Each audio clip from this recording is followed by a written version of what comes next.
there's actually quite a lot of people who seem to believe that Shawn Porter was actually robbed against Kell Brook and that the judges were paid off by Eddie or Barry Hearn and that Shawn Porter actually deserves to still be the IBF champion.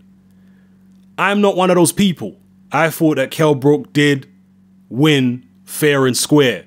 And remember, I didn't pick Kell Brook to win this fight. I picked Shawn Porter to win the fight on points, not Kell Brook to win the fight on points. So I'm not here defending a prediction because I got my prediction wrong. I just looked at the fight objectively and I thought that Kell Brook landed the cleaner shots. I thought that Shawn Porter was, I mean, you could probably count on one hand the amount of clean head punches that Shawn Porter landed in the entire fight. He wasn't landing clean. Kell Brook was the one catching the eye of the judges with his clean shots. He was staying in the pocket, staying in the eye of the storm, keeping calm. He wasn't running. He was tying Porter up on the inside and punching on the outside and catching Porter on the way in.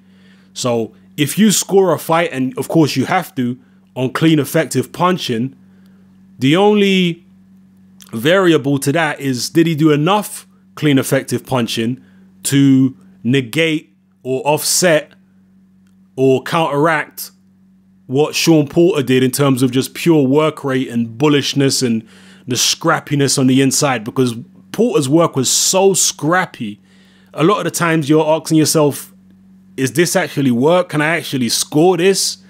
He was throwing a hell of a lot of rabbit punches and hitting Brook on the arms a lot of the time and elbows. And is this really work I can score? And then Brook would come out with a clean couple shots.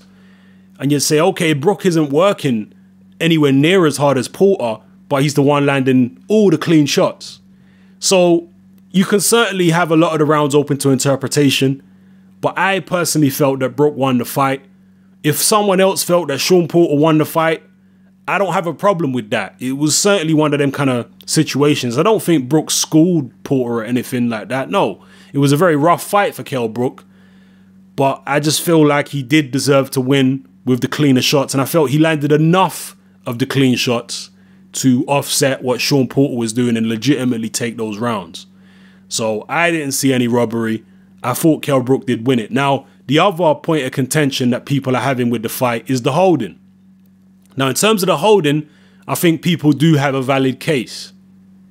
They do have a valid case. I think Kell Brook was doing an excessive amount of holding in the fight. And I'm actually surprised, given the fact the fight was in America. I'm surprised that that the ref didn't actually pull Kell Brook up about that. I'm surprised because previously when British fighters have been to America, the referees are normally very harsh on them. They don't let them get away with any funny business, especially when they're fighting someone who is a champion or a big star. You know, when Lennox Lewis went over to fight Mike Tyson, they didn't allow Lewis to do the leaning down and all that kind of stuff that he normally does. Eddie Cotton was all up in Lewis's face saying, cut that shit out. You ain't getting away with that in this fight. Stop the holding. When Frank Bruno fought Tyson, same thing. Stop holding, Frank. He got points deducted, I think, in the first round or very early in the fight anyway. So, and there are many other examples I could give you. So when British fighters go over to the States, generally they don't get no help from the referees. The referees certainly don't let them get away with anything anyway. So I was surprised that the ref allowed Kell Brook to do that much clinching. Now, a certain amount of clinching in boxing is permitted, but not excessive clinching. Not clinching to the point where 1-2 clinch, 1-2 clinch, that's excessive. The thing with Brook is that, and you know, this is probably why he got away with it, in my opinion. The thing with Brook is that he was very slick and sly with his clinching. It wasn't blatant stuff like what Vladimir Klitschko does, where he just jumps all over you and pushes your head down. It wasn't like that. He did push Porter's head down a few times, but generally he allowed Porter to run into him in such a way that he basically masked the fact that he was the one initiating the clinch. You know, it's not like he was going forward and grabbing Porter, but he was letting Porter come in, and then he was very slyly, you know, like sticking his Porter's arms under his own arms and just squeezing down and not letting Porter's hands free. So he was doing it very sly, and I think he was quite mindful of which side the referee was on and all that kind of business. So it was very sly, slick kind of clinching. And I do think it was excessive. I do think that the Porter fans have got a point in terms of the clinching, but it is what it is. The fight's over now. So if you think he should have been deducted a point, that's fair enough, but he wasn't. And he was landing the clean, effective punches, so he won the fight. It's like when Vladimir Klitschko fought Povetkin. I mean, that was probably the most disgusting and disgraceful performance I've ever seen from a heavyweight champion in my life. But you can't tell me that Povetkin won the fight. You know, now obviously Vladimir gave Povetkin a hell of a lot bigger beating than Kell Brook gave Shawn Porter, but you get the point I'm making. Just because Klitschko really should have been disqualified in that fight, or at least had multiple point deductions, the fact is he wasn't, and he still won the fight clearly on the judges' cards. There's no way you could have scored that fight for Povetkin, because Klitschko was the only one landing any. I mean, when he wasn't wrestling, he was the only one landing any punches. So it is what it is. I didn't see no robbery. Shawn Porter can come again, but he needs to tidy up his style, man. He makes a lot of mistakes. A lot of mistakes.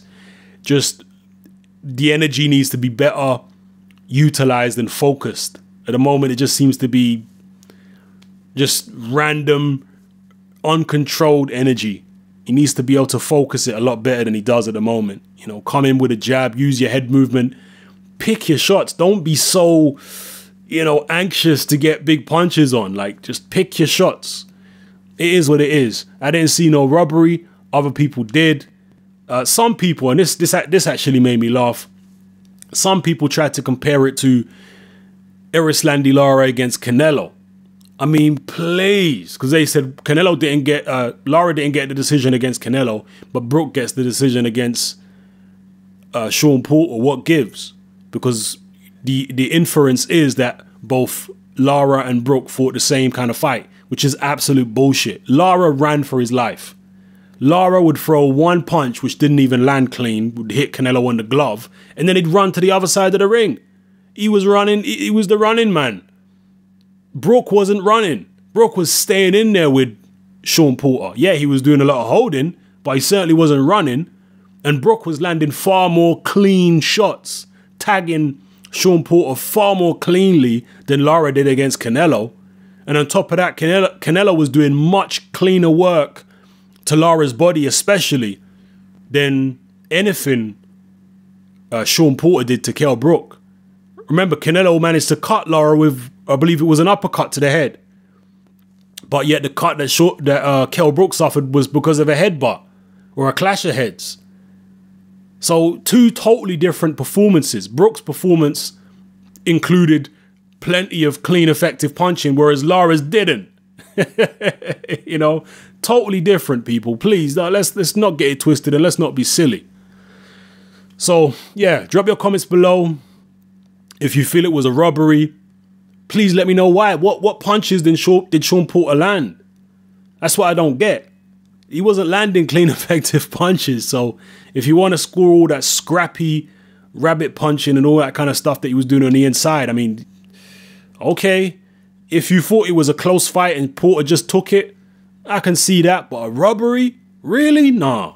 If you're unhappy with the ref and the clinching, I can understand that. But in terms of the scoring and nah, man, come on, it wasn't a robbery.